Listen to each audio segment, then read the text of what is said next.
आज हमें पढ़ना है पेट्रोलियम के बारे में। पेट्रोलियम कैसे आया, कहाँ से कैसे बना। थोड़ा सा मैंने इंट्रोडक्शन दिया था उसका। कहाँ से आता है पेट्रोलियम, को बताएगा कहाँ पे मिलता है? क्या क्या रिपीट करना? मैम क्रस्ट में मिलता है पेट्रोल। अर्थ क्रस्ट में मिलता है, गुड। ऑयली रॉक से बाहर निकलता है।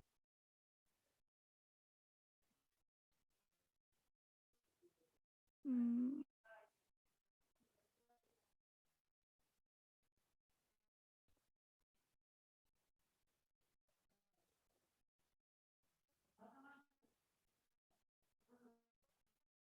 ये रहा, आगे पढ़ते हैं।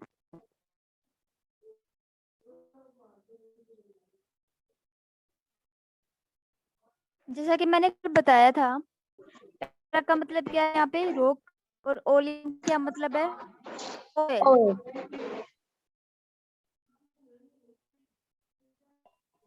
ठीक है। पेट्रोलियम से बना है, पेट्रा प्लस ओलियम, और पेट्रा से हमें पता चला कि रॉक होती है और ओलियम का मतलब ऑयल। दैट मीन्स जो पेट्रोलियम है वो हमें रॉक ऑयल से मिलता है। जो ऑयल तेलीय चट्टानें होती हैं उनसे मिलता है हमें। डार्क कलर का होता है, ये फ्यूल स्मेलिंग होती है इसकी। ठीक है। और क्या है इसका? विस्कस लिक्विड, गाढ़ा है ये नेचर में। फाउंड इन द इम्प्रीवियस की beds of earth crust. Earth crust में मिलता है ये। It is a complex mixture of several soil, liquid, solid, liquid and gaseous hydrocarbons. किस किस का मिक्सचर है? तीन चीज का, solid, liquid and gaseous. Compounds of hydrogen and carbon. जो हाइड्रोकार्बन्स हैं, हाइड्रोकार्बन भी दो चीजों से मिलके बना है। Hydrogen, hydrogen and carbon means carbon. तो कार्बन के कंपाउंड है कुछ और हाइड्रोजन है मिक्स्ड विद अर्थ पार्टिकल्स, और ये सभी कुछ अर्थ के दूसरे पार्टिकल से भी मिक्स है। आगे आपको एक चीज बता दूं, हम कोई भी स्टार्टिंग में बनाते हैं तो वो उसमें इम्प्योरिटी ज्यादा होती है, उसको बाद में modify किया जाता है। बिल्कुल इसी तरह पेट्रोलियम को प्योर फॉर्म में निकाला जाता है अर्थ क्रस्ट से, तो उसके साथ बहुत सारी इम्प्योरिटीज भी आती है। देखते हैं कैसे बना ये। Formation of petroleum. Like petroleum has also been formed in millions of years from dead remains of microscopic plant and animals of oceans and seas. क्या बोल रहा है? ऑयल की तरह पेट्रोलियम भी मिलियंस ऑफ ईयर्स पहले तो अवशेष थे, मृत माइक्रो ऑर्गेनिजम्स। माइक्रोस्कोपिक का क्या मतलब है? बहुत छोटे। ठीक है। माइक्रोस्कोपिक प्लांट्स और एनिमल्स के अवशेष, जो मृत अवशेष थे उनसे वो अवशेष कहाँ दबे हुए हैं? सीज, ओशियन एंड सीज, समुद्र और महासागरों में। मृत्यु के बाद ये जो ऑर्गेनिजम्स हैं ये हो गए संक, मतलब डूबना, डूब गए किसमें? Water bodies of, water bodies. और वो वाटर बॉडीज क्या क्या है? ओशियन और seize. got buried by deposits of sand, silt and clay. और इसके ऊपर किस चीज की डिपोजिशन हो गई, या किस चीज से ये ढके गए? किस ढके ये? सैंड, सिल्ट और क्ले से। ये सैंड, सिल्ट, क्ले क्या है? अर्थ की लेयर है। टाइप ऑफ सॉइल है ये, अर्थ में मिलती है हम। सैंड, सिल्ट और क्ले। आगे आएगा अर्थ के बारे में, अर्थ की लेयर्स के बारे में, तो वहां पे अच्छे से पता चलेगा आपको, अच्छे से समझाया जाएगा। इसके बाद है, with the passage of time sand, silt and clay get metamorphosized in sedimentary rocks, and due to enormous pressure, temperature and absence of air, remains of organisms slowly converted into petroleum and natural gas in millions of years. Look at the figure 5.2 showing well of petroleum and natural gas. Note that petroleum is trapped between two layers of impervious rock above the water, as this oily liquid is lighter than water and insoluble in it. Natural gas is above the oily layer. Petroleum is also non-renewable resource and we cannot make new petroleum reserves. अब बस समझाती हूँ अच्छे से क्या है ये। देखो ये डायग्राम सबको दिख रहा है? Yes, ma'am. गुड। अभी देखो क्या बोला इसने, हमने कोई फॉर्मेशन में तब पढ़ा था कि पहले क्या था, बहुत अच्छे से हमने पढ़ा था कि स्टार्टिंग में जो अर्थ के ऊपर सिर्फ पौधे थे और दलदली क्षेत्र था। दलदल में वो पौधे और एनिमल्स फंसते चले गए और फंसने के बाद कहाँ पहुंचे, अर्थ क्रस्ट में। अब अर्थ क्रस्ट में पहुंचे होंगे तो बिल्कुल हम ये बोल सकते हैं कि वो मृत थे, डेड फॉर्म में थे। मरने के बाद अर्थ क्रस्ट में आए। अर्थ क्रस्ट में आने के बाद क्या हुआ, अर्थ के उसके ऊपर जो सोयल है, सोयल लेयर्स एक से एक के ऊपर दूसरी, दूसरी के ऊपर तीसरी डिपॉजिट होती गई। ठीक है, बनती चली गई उनके ऊपर। जैसे जैसे टेम्परेचर और प्रेशर बढ़ा, जो एनिमल्स और प्लांट्स थे वो किसके अंदर कन्वर्ट हुए, कोयल, पेट्रोलियम और नेचुरल गैस के अंदर कन्वर्ट हुए। यहाँ पे हम पेट्रोलियम के बारे में डिस्कस कर रहे हैं तो यहाँ पे ऑब्वियसली पेट्रोलियम का ही डिस्कशन ज्यादा करेंगे। क्या बोल रहा है फिर ये, सिल्ट क्ले जैसी सोयल की फॉर्मेशन उसके ऊपर बनती चले गई, डिपॉजिट होती चले गई, उससे सेडिमेंट्री रॉक्स बनी। चट्टाने कैसे बनती हैं, ये चट्टाने सोयल की डिपोजिशन होने से, सिलिका की डिपोजिशन होने से बनती है। आप लोगों ने लास्ट चैप्टर में पढ़ा था, उससे लास्ट में हमने ये पढ़ा था कि जो डाई एटम्स हैं उनकी सेल वॉल में सिलिका प्रेजेंट होती है। आप लोगों को याद हो तो डाई एटम्स में क्या क्या पढ़े थे हमने, प्रोटोजोआ पढ़े थे आई थिंक। ठीक है, तो डाई क्या था, वो एक हार्डेस्ट एंजाइम प्रेजेंट था सेल वॉल में, प्रोटोजोआ की जो सेल वॉल थी। अभी जो वो भी तो माइक्रो ऑर्गेनिजम्स हैं और वो मृत होने के बाद कहाँ जा रहे हैं, डेड होने के बाद ओशियंस की लेयर में जा रहे हैं, नीचे बॉटम में डिपॉजिट हो रहे हैं और वो डिपॉजिट होके क्या बना रहे हैं, रॉक्स एंड अर्थ की फॉर्मेशन कर रहे हैं। तो इस तरह सेडिमेंट्री रॉक्स की फॉर्मेशन हुई ओशियंस में, और उनके नीचे क्या मिला हमें, नेचुरल गैस और ऑयल। देखो यहाँ पे दिखा रखा है, पेंसिल का यूज कर लो एक बार।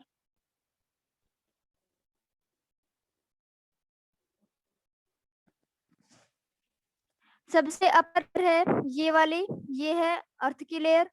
इसके में ये जो है, ये ये अर्थ क्रस्ट है। अर्थ क्रस्ट के नीचे जो रेड कलर दिख रहा है आपको, लाइट रेड कलर, वो क्या है, नेचुरल गैस है यहाँ पे इसके ऊपर। और इस नेचुरल गैस के नीचे जो डार्क ग्रीन कलर में दिख रही है एक लेयर, और व्हाइट कलर से उसके ऊपर लिख रखा है ऑयल, वो है पेट्रोलियम ऑयल। ठीक है, पेट्रोलियम है वो। और पेट्रोलियम से नीचे क्या है, पेट्रोलियम ऑयल और नेचुरल गैस जिस पोर्शन में प्रेजेंट है, वो पोर्शन कौन सा है, अर्थ का, अर्थ क्रस्ट। ठीक है, इसलिए बार बार बोला जा रहा है कि ये चीजें कहाँ पे मिल रही है, अर्थ क्रस्ट में मिल रही है। इसके ऊपर ये जो ये है, ये रॉक की पोर्शन है, स्टोन्स हैं यहाँ पे बहुत सारे, चट्टानी एरिया है, पत्थर से बहुत। आप लोगों ने देखा होगा जब भी आप खुदाई वगैरह करते हो, थोड़ा सा ज्यादा खोदने के बाद छोटे छोटे पत्थर निकलने स्टार्ट हो जाते हैं मिट्टी में। क्यों, क्योंकि सोयल के नीचे स्टोनी एरिया है। ठीक है, चट्टाने प्रेजेंट है, स्टॉप नीरज यादव।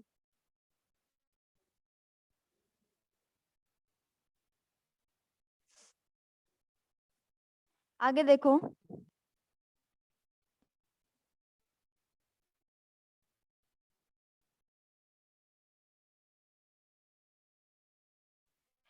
डायग्राम में शो हो रहा है अच्छे से, petroleum and natural gas deposits कि कैसे वो डिपॉजिट रहती हैं अर्थ के नीचे। अब ये ऊपर जो बड़े बड़े लगा रखे हैं आयरन के, दिखा दूं मैं आपको एक बार, रुको। ये यस राइट अमित, ये क्या है, बोरवेल्स हैं, कुएं हैं, बड़ी बड़ी मशीन हैं ये, इनसे डायरेक्ट पेट्रोलियम और नेचुरल गैस एक्सट्रैक्ट की जाती है, मतलब निकाले जाती हैं। ठीक है, इससे आगे हम नेक्स्ट पेज में पढ़ते हैं क्या है। यहाँ तक किसी को कोई डाउट है तो बताओ। No, ma'am. No, ma'am. Okay,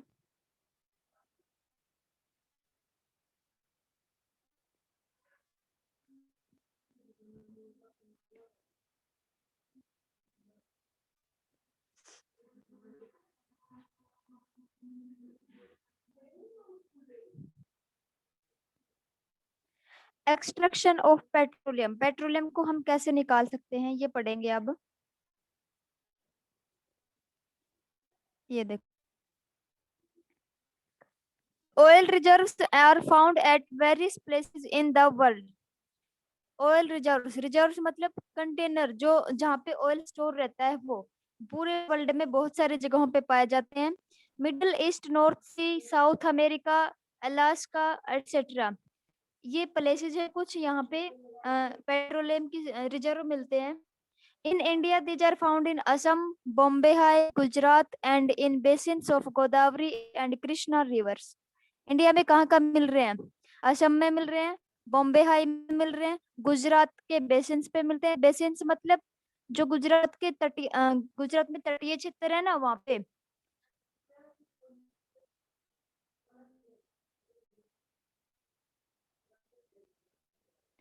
आगे देखो स्टूडेंट्स, क्या है? गोदावरी के तटीय क्षेत्रों पे। हाँ जी, बेसिन्स उन्हीं को बोलते हैं। मैम, गोदावरी ये क्या है? आप सॉरी, हाँ देखो। मैं उल्टा बोल गई। Gujarat and basins of Godavari, नदी है, गोदावरी एक नदी है, नदी के किनारों पे मिलते हैं, साइड्स में। Crude oil is pumped out by drilling the pipes deep into the rock of oil well. आपने पीछे डायग्राम में देखा होगा, पाइप्स उनको के अंदर अंदर से जा रहे थे नीचे अर्थ में, और उन पाइप से क्या निकाला जा रहा है? क्रूड ऑयल निकाला जा रहा है। Natural gas comes out first with great pressure, which collects separately, and then crude oil is pumped out from the well. आप लोगों ने वहां पे देखा हो तो, नोटिस किया हो तो, क्या था वो? कुछ ऐसे बना हुआ था, मैं डायग्राम से बताऊं।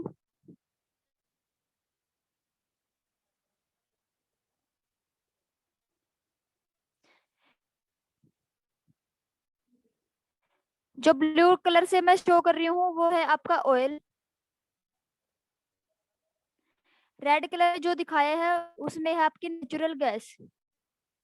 अब आप डायग्राम में देख रहे हो कि नेचुरल गैस ऊपर है ऑयल के, तो जब वेल से, कुओं से जब पाइप हम इस ऑयल को निकालेंगे तो सबसे पहले क्या आएगा? जो चीज ऊपर है वो पहले आएगी ऊपर। दैट मीन्स नेचुरल गैस पहले बाहर निकलेगी। गैस पहले बाहर निकलेगी, इसको अलग से सेपरेट कर लिया जाता है, और उसके बाद में क्या आता है? ऑयल आता है, उसको अलग से निकाल के रख लिया जाता है, सेपरेट इसको अलग कर लिया जाता है, नेचुरल गैस को अलग सेपरेट कर लिया जाता है। और मुझे लग रहा है आप लोग भी देख रहे हो डायग्राम में, नेचुरल गैस पहले आ रही है तो उसको हम इजीली पहले कलेक्ट कर सकते हैं। जैसे हमें पता लगे कि अभी ऑयल आना स्टार्ट हो गया, तब हम उसको उसके लिए दूसरा कंटेनर यूज कर सकते हैं, कोई भी बड़ी चीज, ठीक है, और उसमें हम ऑयल को इजीली कलेक्ट कर सकते हैं। मैम तो जो इस तरह डायग्राम पेट्रोलियम को था, बाहर निकाला जाता है। डायग्राम उसमें पहले नेचुरल गैस, ऑयल, फिर एक होता ना येलो येलो, क्या था? बेटा नीचे येलो इस पार्ट आपके अर्थ क्रस्ट को दिखा रहा था, बाकी और कुछ नहीं था। दो ही चीजें वहां पे मेंशन थी, ऑयल और नेचुरल गैस। नेचुरल गैस को रेड कलर में दिखाया था डायग्राम में, और ऑयल को येलो इस कलर में दिखाया था, सॉरी डार्क ग्रीन कलर में दिखाया था। मैम ब्लैक में। हाँ, ब्लैक या डार्क ग्रीन कुछ ऐसा ही है, ब्लैक है। येलो इस कलर दिखा है अर्थ क्रस्ट को, कि ये दोनों चीजें अर्थ क्रस्ट में प्रेजेंट हैं। एक्सप्लोर मोर में देखो क्या है। The first oil well was drilled in Pennsylvania in USA in 1859. पहला तेल का कुआं कहाँ पे खोदा गया था? पेनिसिल्वेनिया, कोई विलेज या किसी डिस्ट्रिक्ट वगैरह का नाम है, यूएसए में था ये। 1859 में खोदा गया था ये। In 1867 oil was found at Makum in Assam, India. और हमारे यहाँ कब किया गया था? सबसे पहले 1867 में असम में किया गया था ये। और असम के कोई शायद गांव का नाम है ये, मक्कम, इसमें किया गया था। तो ये दोनों ही क्वेश्चन बहुत इंपॉर्टेंट है, आपको ये याद रखने हैं कि यूएसए में कहाँ किया गया था और कब किया गया था, फिर इंडिया में कहाँ और कब किया गया था। साइंस के भी क्वेश्चन है ये, और एज वेल एज एसएस के भी क्वेश्चन है, तो आप एक साथ दो टॉपिक प्रिपेयर कर रहे हो अपने। Today oil reserves are about 5000 feet deep, but they may sink below 2. 2 lakh feet in near future. क्या बोल रहा है? अभी जो एक कुएं है ये 20,000 20,000। क्या बोल रहे हैं? अभी जो कुएं हैं उनकी गहराई है 5,000 फीट, लेकिन फ्यूचर में कितनी हो जाएगी? 20,000 फीट ज्यादा हो जाएगी। इस क्यों हो जाएगी? क्योंकि डे टू डे हम इसकी कंसंट्रेशन को बहुत यूज कर रहे हैं। तो डेली जब आप कोई चीज निकालते जाओगे तो एक टाइम पे तो वो नीचे से जाती जाएगी ना, और गहरा होता जाएगा वो। उसकी क्या बोल सकते हैं, उसकी डीपनेस बढ़ती जाएगी, क्योंकि उसकी जो अमाउंट है वो कम हो रही है, तो वो और नीचे जाती जाएगी अर्थ में, इसलिए इसकी डीपनेस इंकरेज हो रही है। ONGC, Oil and Natural Gas Corporation, and Oil India Limited are two important government organizations for the exploration and production of petroleum oil in India। दो गैस एजेंसी बनाई गई है, ठीक है। क्या है? Oil and natural gas corporation किसी ये कंपनी का नाम है, कोई इंडस्ट्री वगैरह है। And oil India limited, OIL, oil की फुल फॉर्म है ऑयल इंडिया लिमिटेड। ये दो गवर्नमेंट ऑर्गेनाइजेशन है, ठीक है, सरकार की तरफ से है। ये क्या कर रही है? ये ऑयल को एक्सप्लोरेशन में और प्रोडक्शन में इनका काम करती है। रिफाइनिंग ऑफ पेट्रोलियम, अब इसकी रिफाइनिंग कैसे करते हैं, प्योर फॉर्म में कैसे लेके आते हैं इसको, ये पढ़ेंगे। यहाँ तक किसी को डाउट है तो बताओ। मैम रिफाइन क्या होता है? रिफाइन करना मतलब स्टार्टिंग में हमने नहीं पढ़ा था कि इसके साथ बहुत सारे मिक्सचर भी हैं, हाइड्रोकार्बन, हाइड्रोजन प्रेजेंट है और इम्प्योरिटीज भी प्रेजेंट है, उन सभी से इसको सेपरेट करना वो होती है रिफाइनिंग। देखो इसके अंदर पढ़ेंगे तब समझ में आएगा अच्छे से। Crude petroleum oil is a mixture of various constituents such as petroleum gas, petrol, diesel, oil, kerosene oil, lubricating oil, paraffin, wax, etc. इस क्रूड ऑयल के अंदर इतने सारे कंपोनेंट मिले होते हैं, मिक्सचर है ये इन सभी का, ये सभी साथ निकल के आते हैं। The process of separating the various constituents of petroleum is known as refining. इन सभी कॉन्स्टिट्यूएंट्स को जो क्रूड ऑयल में मिले हुए हैं इनको एक एक करके अलग अलग निकालना, ठीक है, इस प्रोसेस को क्या बोलेंगे? रिफाइनिंग बोलेंगे। जैसे कि हम एक सॉल्यूशन ले, मैंने पानी लिया, उसके अंदर साल्ट मिला दिया, सैंड मिला दी, आयरन मिला दिया, ठीक है, शुगर भी मिला दी, शुगर को मत मिलाओ, रहने दो, शुगर को छोड़ दो, आयरन, सैंड और साल्ट मिला दो, और मैं बोलूं ये एक मिक्सचर है, आप लोगों को दे रही हूँ, इसे अलग सेपरेट करो, इन तीनों चीजों को सेपरेट करो, मुझे सेपरेटली चाहिए। तो आप लोग कैसे सेपरेट करोगे उनको? आयरन को मैग्नेट की हेल्प से सेपरेट कर लोगे, सैंड जो है वो बॉटम में जमी रह जाएगी, ठीक है, जो भी कंटेनर, जो भी ग्लास ले रहे हो उसमें। बचा साल्ट, साल्ट वाटर में डिजोल्व है, उसे कैसे सेपरेट करोगे? हीट कर दोगे उसे, जब हीट करोगे तो इवोपरेशन से क्या होगा? वाटर इवोपरेट हो जाएगा और सैंड के ऊपर एक लेयर बनेगी व्हाइट कलर की, वो आपका साल्ट होगा। तो इस तरह से आप तीनों चीजों को सेपरेट कर रहे हो। ये जो प्रोसेस आपने यूज की है, जैसे हमने ये सेपरेट किया, उस सेपरेशन को क्या बोलते हैं? रिफाइनिंग। वो तो था एक सिंपल सॉल्यूशन, सिंपल एक्सपेरिमेंट, जिससे हमने तीनों चीजों को सेपरेट कर लिया। अभी हम यहाँ पे ऑयल के कॉन्स्टिट्यूएंट्स को सेपरेट करेंगे एक लार्ज स्केल पे, तो उस प्रोसेस में कैसे क्या होता है वो देखते हैं। And is carried out in petroleum refinery. कहाँ पे हो रही है ये प्रोसेस? पेट्रोलियम रिफाइनरी में हो रही है, ठीक है। बड़े बड़े भाई सब कुछ अरेंज होता है बहुत बड़े स्केल पे, क्योंकि हम ये तो है नहीं एक गिलास ऑयल निकाल लिया एक बार में और काम चल गया हमारा। बहुत बड़े लार्ज स्केल पे बहुत ज्यादा ऑयल निकाला जाता है, तो उसमें कॉन्स्टिट्यूएंट्स भी बहुत ज्यादा नंबर में होंगे, तो उसके लिए सारी चीजें ही, जितने भी इंस्ट्रूमेंट वगैरह यूज करेंगे वो भी बड़े बड़े ही होंगे ना। देखो आगे आप डायग्राम में देख रहे हो, ये है पेट्रोलियम रिफाइनरी, कितने बड़े एरिया में है ये देखो, एक बार आप इसकी अरेंजमेंट देखो। अब इसमें पढ़ते हैं। Refining of petroleum is done by the process of fractional distillation in distillation tower. ये प्रोसेस पीछे भी आई थी और यहाँ पे भी आ रही है। कोयल को सेपरेट कर रहे थे तब, और अब क्या सेपरेट कर रहे हैं? पेट्रोलियम से, पेट्रोलियम से इसके कॉन्स्टिट्यूएंट्स को सेपरेट कर रहे हैं डिस्टिलेशन टावर में। Crude oil is heated in large distillation tower, different components of oil boil and vaporised at different temperature. क्या होगा, जब हीट करेंगे तो बहुत सारे कंपोनेंट इवोपरेट होंगे, वेपर फॉर्म में ऊपर रहेंगे और वो अलग अलग टेम्परेचर पे आएंगे। जो वेपर जिस टेम्परेचर पे आके ठंडा होगा या किसी भी अदर फॉर्म में कन्वर्ट होगा, हम उसे वहीं पे कलेक्ट कर लेंगे।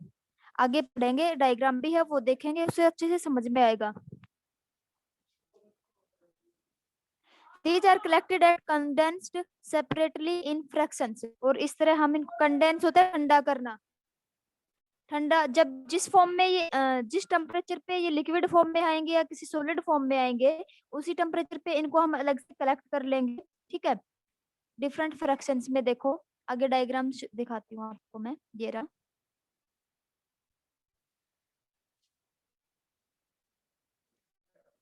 ये देखो डायग्राम देख रहे हो, यस मैम। यस मैं बोल के Yes, बताते ma'am. जाऊंगी, हाँ आप देखते रहो, सुनते रहो। देखो आगे क्या है, petroleum is called black gold due to its great commercial value. इसकी बहुत ज्यादा डिमांड है, ठीक है, इसीलिए इसको क्या बोला जा रहा है, ब्लैक गोल्ड। तो एक नया क्वेश्चन बन गया हमारा कि कौन से फॉसिल फ्यूल्स को ब्लैक गोल्ड के नाम से जाना जाता है। कौन सा फॉसिल फ्यूल है, पेट्रोलियम। या फिर मैं पेट्रोलियम। और या फिर मैं ये बोलूं कि पेट्रोलियम का दूसरा नाम बताओ, तो क्या बताओगे, black gold. Black gold. Gold. एक क्वेश्चन ये भी बन सकता है कि ब्लैक गोल्ड किसे कहते हैं, पेट्रोलियम को। तो क्वेश्चन कैसे भी घूम फिर के आ सकता है। आपको याद रखना है, आपको सिर्फ यही चीज याद रखना है कि petroleum is gold, black gold. Question कैसे भी पूछे आपको आंसर देना है, क्योंकि दोनों चीजें याद हो रही है, पेट्रोलियम भी और ब्लैक गोल्ड भी। दूसरी एक बात यह है कि किसी भी फॉसिल फ्यूल का कोई दूसरा नाम नहीं आया, इसी का आया है, तो ये सबसे अलग हो गया, ये अच्छे से याद भी रहेगा। आगे देखो क्या है, the compound obtained from petroleum and natural gas are called petrochemicals। Petro मतलब रो, केमिकल्स मतलब भाई उन वोल से कुओं से जो हमने तेल निकाला, उस तेल से जो कंपाउंड निकलेंगे हम उनको क्या बोलेंगे, केमिकल। क्योंकि ये एक रिएक्शन नहीं तो हो रही है, हीट करेंगे हम, एयर के एब्सेंस में ही हीट करेंगे शायद इसे भी, तो ये एक रिएक्शन होगी, केमिकल रिएक्शन। इस केमिकल रिएक्शन से जो केमिकल हमें मिलेंगे, जो कंपाउंड हमें मिलेगा, उसे क्या बोलेंगे, पेट्रोकेमिकल्स।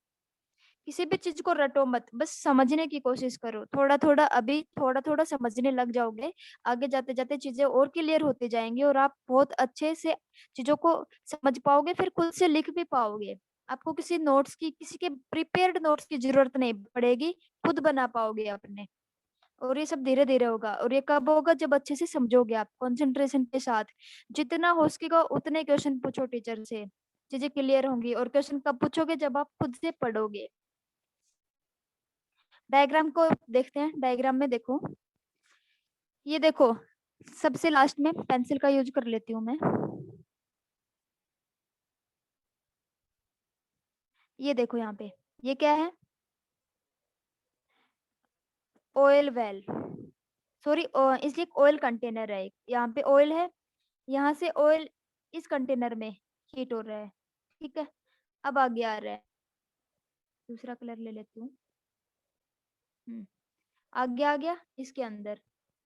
अब क्या होगा, यहाँ पे हीट हो रहा है, ये देखो सबसे पहले सबसे ज्यादा हाई टेम्परेचर पे सबसे पहले क्या आया, गैसेज इवोपरेट हो रही है। कितने टेम्परेचर पे हो रही है, less than 40 degree, 40 degree Celsius के से कम टेम्परेचर पे क्या, जो कंपाउंड है, कुछ गैसेज बाहर निकली। और उन गैसेज को किस में यूज कर रहे हैं, इस टेबल में साथ में इसके यूजेस बता रखे हैं एक एक कंपोनेंट के, कि कौन से कंपोनेंट को हम कहाँ यूज कर रहे हैं। जिस बच्चे के पास बुक है वो अपनी बुक में देख रहा होगा अच्छे से। गैसेस का यूज देखो, heating and cooking fuel, petrochemicals, raw particles. In gases में क्या बाहर निकल रहा है, इन गैसेस मैम को, रा प्लास्टिक। रॉ प्लास्टिक्स, सॉरी बेटा, इन गैसेस से देखो इनका यूज कहाँ कर रहे हैं हम, हीटिंग में कर रहे हैं, कुकिंग में कर रहे हैं। कुछ पेट्रोकेमिकल्स बाहर निकले इनके साथ, और कुछ क्या बनाए, रॉ प्लास्टिक्स बनाए गैसेस से। सेकंड है 40 degree Celsius to -200 degree Celsius, 40 200 degree Celsius तक के टेम्परेचर पे क्या बने। सेकंड यहाँ पे पहले वाले को इरेज कर देती हूँ, कंफ्यूज ना हो।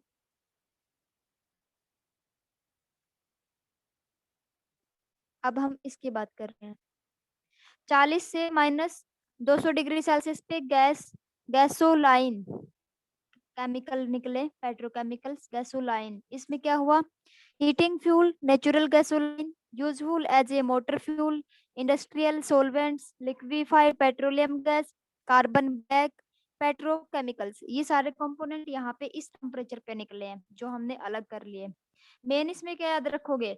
ऊपर वाले में याद रखना है हीटिंग और कुकिंग में हेल्प करते हैं, प्लास्टिक निकल में यूज होता है, बस इतना। सेकंड में आपको मेन याद रखना है कि ये मोटर फ्यूल में यूज हो रहा है एक तो, ठीक है। दूसरा इंडस्ट्रियल सॉल्वेंट्स में यूज हो रहा है। ज्यादा वर्ड याद नहीं करने क्योंकि फिर सारे बोल जाओगे, एक एक दो दो याद करने जो एक दूसरे से अलग है। फिर 200 डिग्री सेल्सियस से -300 डिग्री सेल्सियस तक यहाँ पे क्या हो रहा है? लाइट डिस्टिलेट्स, कुछ डिस्टिलेट्स बाहर निकले हल्के। लाइट का मतलब यहाँ पे हम लाइट वेट में लेंगे, हल्के हैं जो। क्या निकला उसमें? Aviation, gasoline, motor gasoline, naphthas, solvents, petrochemicals etcetera. ये कुछ केमिकल कंपाउंड है, केमिकल्स हैं जो इस टेम्परेचर पे बाहर निकले। फिर 250 से 350 में इंटरमीडिएट डिस्टिलेट्स, मीडियम रेंज के निकले हैं, गैस ऑयल, पेट्रोकेमिकल्स और डीजल। अब क्वेश्चन ये बनेगा यहाँ पे मेन कि गैस ऑयल और डीजल कहाँ पे किस टेम्परेचर पे निकल रहे हैं? तो 250 डिग्री सेल्सियस से 350 डिग्री सेल्सियस की रेंज में हमें डीजल और गैस ऑयल मिलेंगे। ये इम्पोर्टेंट है। कौन से वाला इम्पोर्टेंट है? ये वाला। आपकी भी थोड़ी ब्लर हो रखी है इसमें दिख नहीं रही है।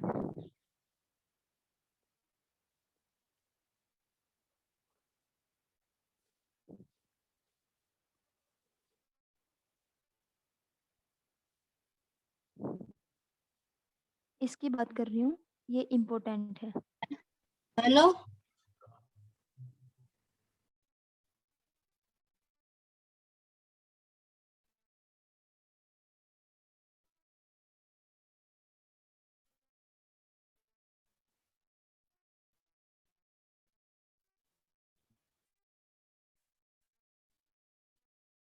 आगे देखो,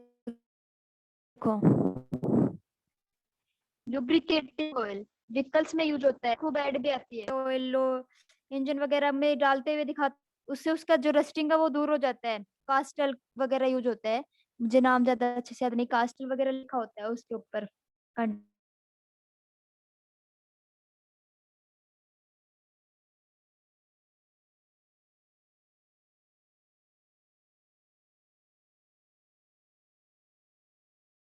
क्या है? हेलो, मैं पिक दोबारा से शेयर कर रही हूँ बेटा, एकदम से डिस्कनेक्ट हो गया था, पता नहीं क्यों।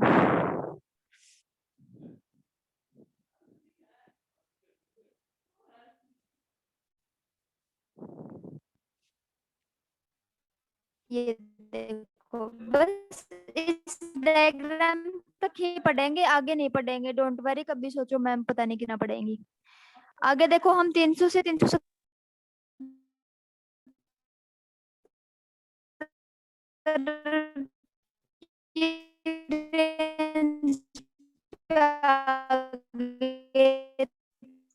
मैम आपकी आवाज नहीं आ रही।